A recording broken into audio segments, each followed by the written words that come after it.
नमस्कार, श्री स्वामी समर्थ। आजच्या व्हिडिओमध्ये आपण आषाढ किंवा दीप अमावस्या या दिवशी पितरांच्या शांतीसाठी आपल्याला एक कणकेचा दिवा लावायचा असतो। कणकेचा एक दिवा पितरांसाठी का लावला जातो याबद्दल या व्हिडिओमध्ये माहिती घेणार आहोत।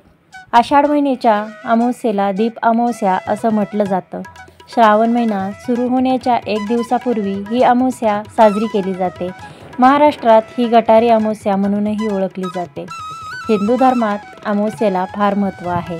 या दिवशी भगवान विष्णूंची विधीपूर्वक पूजा केली जाते। आषाढ महिन्यात येणाऱ्या अमावस्येचे महत्त्व अधिक आहे। आषाढ अमावस्येलाच दीप अमावस्या असेही म्हणतात, कारण ही चातुर्मासातील पहिली अमावस्या तिथी आहे।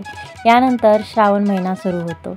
यंदा दीप अमावस्या 24 जुलैला आहे। श्रावण अमावस्या प्रारंभ तिथी 24 जुलै गुरुवारी सकाळी 7:28 सुरू होणार आहे आणि समाप्ती तिथी 25 जुलै शुक्रवार सकाळी 9:17 समाप्त होणार आहे। अमावस्या तिथी महिन्यातून एकदा येत असते। हिंदू धर्मात अमावस्या तिथी भगवान विष्णूंना समर्पित असते, त्यामुळे अमावस्याला भगवान विष्णूंची पूजा करणं खूप शुभ मानलं जातं।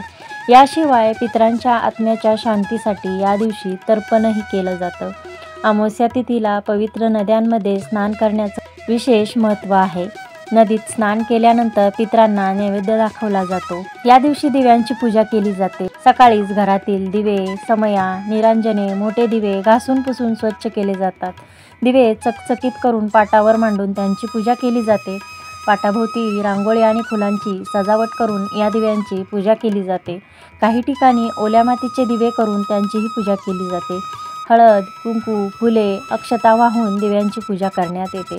अनेक जण कणकेचे उकडलेले गोड दिवे बनवून त्याचा नैवेद्यही दाखवतात। सायंकाळी सर्व दिव्यांची आरती केली जाते। अनेक ठिकाणी सायंकाळी शुभम करोती ही प्रार्थना म्हणून लहान मुलांना ओवाळलं जातं।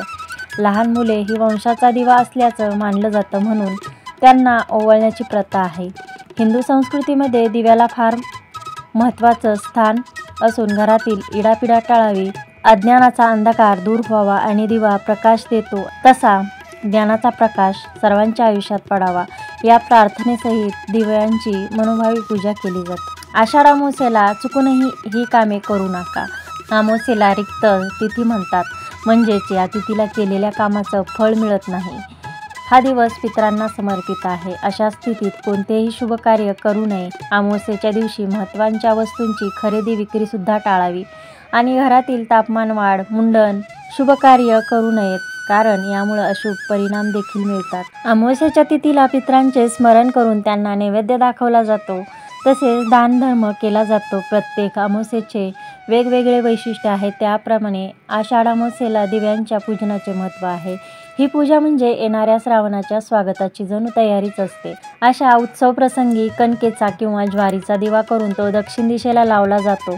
हा दिवा दीप पूजा आणि पितरांची पूजा असे दोन्ही हेतू साध्य करतो। दीप अमावस्येनिमित्त या दिव्याची पूजा करून तो दक्षिण दिशेला ठेवल्यामुळे या दिशेने यमसदनी जाणाऱ्या पितरांना प्रकाशाची वाट दर्शवली जाते। तसेच किडामुंगीच्या रूपाने दिव्यापाशी गोळा होणारे जीव ते कण खाऊन तृप्त होतात। हे अप्रत्यक्ष अन्नदानाचे स्वरूप आहे।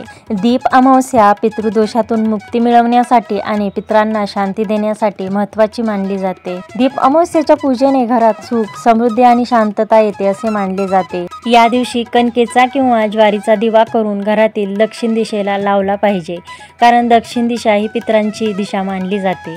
हा कणकेचा दिवा खास करून गुळाच्या पाण्यापासून बनवला जातो, त्यामुळे पितरांना प्रसन्न करण्यासाठी आणि पितृदोषापासून मुक्तीसाठी दीप अमावस्येला एक कणकेचा दिवा दक्षिण दिशेला नक्की लावा। तर आजच्या व्हिडिओमध्ये आपण दीप अमावस्येच्या दिवशी पितरांसाठी दिवा का लावला जातो याबद्दल माहिती घेतलेली आहे। ही माहिती आणि हा व्हिडिओ आवडला असेल तर लाईक, शेअर, सबस्क्राईब करायला विसरू नका आणि चॅनलवर जर नवीन असाल तर सबस्क्राईब करा। धन्यवाद। श्री स्वामी समर्थ।